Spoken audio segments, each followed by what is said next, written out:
السلام علیکم ورحمۃ اللہ وبرکاتہ نحمده ونصلی علی رسولہ الکریم اما بعد۔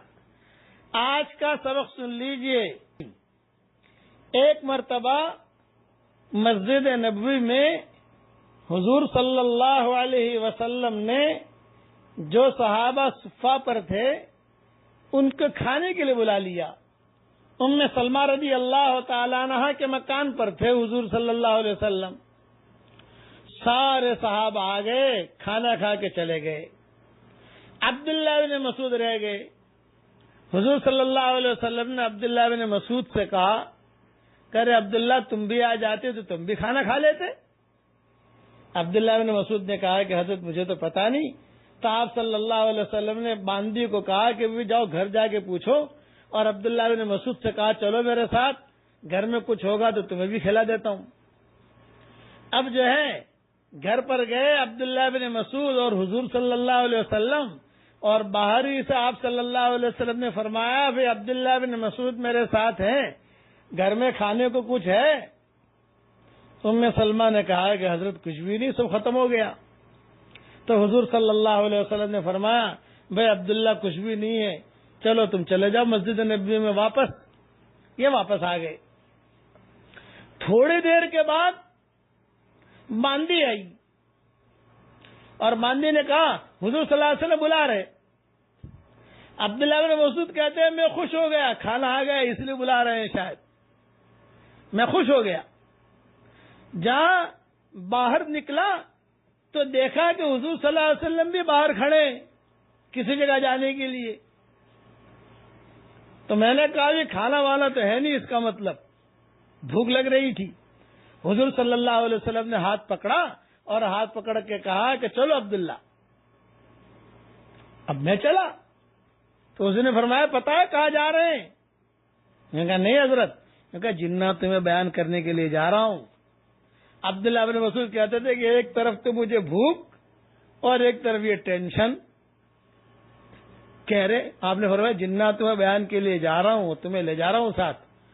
عبداللہ بن مسعود کا چہرہ دائیں بائیں وہ دیکھنے لگے، اور حضور نے ہاتھ پکڑا ہوا، کہیں جا بھی نہیں سکتے۔ کتابوں میں لکھا ہے کہ جب وہاں جان قریب ہوئے تو حضور صلی اللہ علیہ وسلم نے کہا کہ عبداللہ میں جو ہے حصار کروں گا تو بیٹھ جانا وہاں۔ عبداللہ بن مسعود کو بٹھا دیا۔ آپ صلی اللہ علیہ وسلم نے بیان کیا، رات کا وقت تھا۔ پھر حضور صلی اللہ علیہ وسلم نے پوچھا کہ عبداللہ تو نے کیا دیکھا؟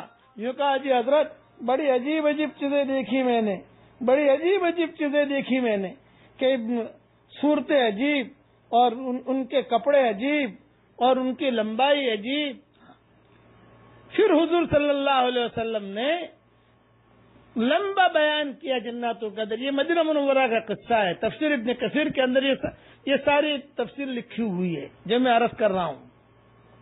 خلاصہ کلام یہ کہ انسان کو مشرف بنایا ہے اللہ نے ساری مخلوق میں، اور انسان کو ٹینشن والا بھی بنایا ہے، اسی لیے انسان تعدی کرتا ہے۔ آپ نے کبھی نہیں دیکھا ہوگا کہ کسی جنات نے ہسپتال بنایا، یا آپ نے کبھی نہیں سنا ہوگا کہ کسی جنات نے جو ہے کوئی بہت بڑا ہوائی جہاز بنا دیا۔ آپ ہاں خالی اتنا ہے کہ مسجد بنتی ہوگی تو جنات اینٹیں لا کے رکھ دیں گے بس، لیکن اس کا نقشہ کرنا، اس کا پانی کا انتظام کرنا، وہ سارا کے سارا جو ہے یہ انسانوں کے ذریعے سے اللہ تعالیٰ کرواتا ہے۔ اس کو مشرف بنایا ہے، مکرم بنایا ہے۔ جنات کو کوئی دکان کھولنے کی ضرورت نہیں، کھانا پکانے کی ضرورت نہیں۔ ہاں حضور صلی اللہ علیہ وسلم سے صاحب جناتوں نے شکایت کی کہ حضرت ہمارا کھانا پینا کیا؟ تو آپ نے فرمایا صحابہ سے کہ دیکھو بھی ہڈی سے استنجا مت کرو، صحیح حدیثوں میں آتا ہے یہ ہڈی اور یہ لید اور یہ گوبر یہ تمہارے بھائی جناتوں کا کھانا ہے۔ اسی لیے جس جانور کے اوپر جو قربانی ہوتی ہے، جو آپ ذبح کرتا ہے، اللہ کا نام لیا جاتا ہے، اس کی ہڈی جو پھینک دی جاتی ہے، جنات اسے اٹھاتے ہی اس پر گوشت آ جاتا ہے، وہ جنات کھا لیتے ہیں۔ ان کی خوراک بنا دی، پہاڑوں میں رہنا بنا دیا، اور جو ہے احکامات دے دیے۔ یوں کہا کہ بھی نماز تم کو بھی پڑھنی ہے، جناتوں کو بھی نماز پڑھنی ہے۔ سبحان اللہ و بحمدہ مسلمان پڑھے گا یا جنات مسلمان پڑھے گا؟ دونوں کے لیے جنت میں درخت لگ جائے گا. یہ نہیں ہے کہ انسان کے لیے لگے گا جنت کے لیے نہیں لگے گا. نہ، احکامات تو سب وہی ہیں جو آسمانوں سے اترے ہیں. بے حج جن بھی کرے گا، احرام جنت کو بھی پہننا پڑے گا، اور جو ہے اس کو جو ہے رمی جمار جنت بھی کرے گا. بس اتنا ہے کہ مسلمان کے لیے تشریح کی ضرورت، ویزے کی ضرورت انسان کے لیے، ان کے لیے کوئی ضرورت نہیں. اللہ تعالیٰ نے اختیار دے دیا ان کو. اس کے لیے احکامات سب کے لیے برابر ہیں. اس کی بہت تفصیلیں ہیں جن میں میری کئی کتابوں میں لکھ چکا ہوں، تھوڑی تھوڑی. بس ابھی تو میں یہ کہتا ہوں کہ جو پڑھاؤں انسانوں میں جیسے اچھے برے ہوتے ہیں ویسے جناتوں میں بھی اچھے برے ہوتے ہیں. انسانوں میں جیسے مسلمان مشرک ہوتے ہیں ویسے جناتوں میں مسلمان مشرک ہوتے ہیں. لیکن انسان کو اللہ نے اشرف المخلوقات بنایا. خلقنا الانسان فی احسن تقویم، بہت اچھا بنایا انسان کو، ذمہ داری بھی بہت دے دی. اسی لیے انسانوں کو مشقتوں میں نے کتاب میں لکھا ہے، میری کتاب بکھرے موتی جلد 12 میں، کہ جتنی مخلوقات اللہ نے بنائی ہیں سب سے زیادہ ٹینشن میں اللہ نے اس انسان کو رکھا ہے. یاد رکھنا، ایک عورتیں بچہ پیدا کریں تو تکلیف، جناتوں میں کہاں تکلیف ہوتی ہے بھائی؟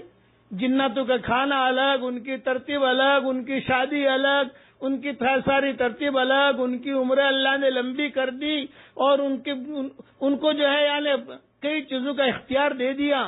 لیکن جہاں پکڑ انسان کی ہوگی گناہ کی وجہ سے، وہاں پکڑ جنات کی بھی ہوگی. یہ ذہن میں رکھنا.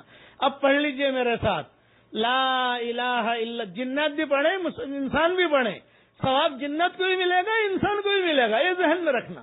لا الہ الا اللہ وحدہ لا شریک لہ لہ الملک ولہ الحمد وہو علی کل شیء قدیر. دیکھیں میں نے اتنا پڑھا تو جو ہے آسمان کے دروازے کھل گئے. انسان آپ پڑھو گے، مسلمان پڑھیں گے، انسان اور مسلمان جن پڑھیں گے، ان کے لیے بھی دروازہ کھل جائے گا آسمان کا. ہاں، اور دروازہ کھل کر جو ہے فوراً جو دعا مانگو گے اللہ تعالیٰ قبول کرے گا. میں دعا کرتا ہوں کہ اللہ اس امت کی اجتماعی اور انفرادی پریشانیوں کو دور فرما، اور امت کی شام کو تو صبح سے بدل دے، اور امت کو تو اپنے دین کے لیے قبول فرما، اور انسان اور جناتوں کی تو ہدایت کے فیصلے فرما. آمین آمین. والسلام علیکم ورحمۃ اللہ وبرکاتہ. وآخر دعوانا ان الحمد للہ رب العالمین.